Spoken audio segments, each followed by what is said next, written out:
Hello, আসসালামু আলাইকুম everyone. কীভাবে আপনারা বিকালের জন্য সহজেই তৈরি করতে পারেন একটি পারফেক্ট নাস্তা।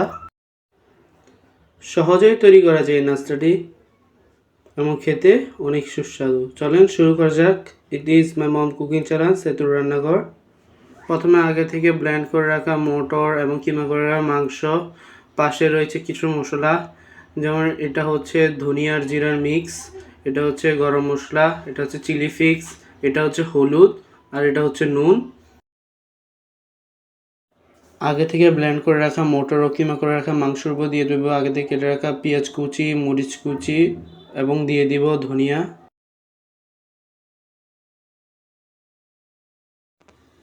এরপরে এই সমস্ত মশলাগুলোকে দিয়ে দিব।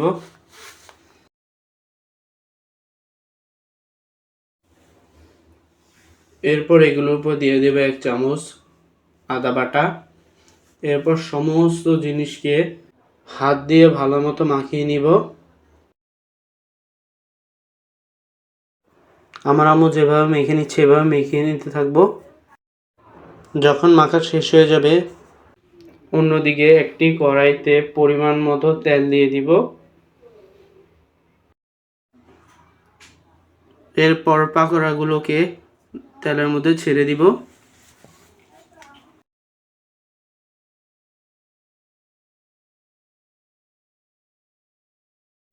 যদি আপনাদের আমার আম্মুর রান্না ভালো লাগে অবশ্যই আমাদের চ্যানেলটিকে সাবস্ক্রাইব করে পাশে থাকবেন।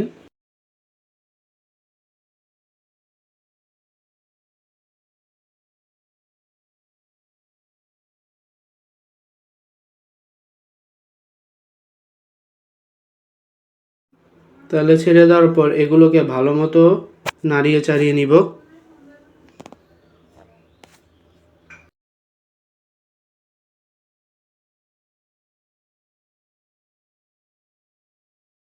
দেখতেই পাচ্ছেন পকোড়াগুলো প্রায় লালচে বর্ণ ধারণ করছে।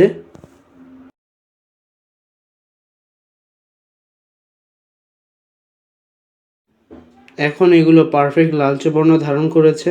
এখন এগুলোকে কড়াই থেকে উঠিয়ে বাটিতে রাখবো।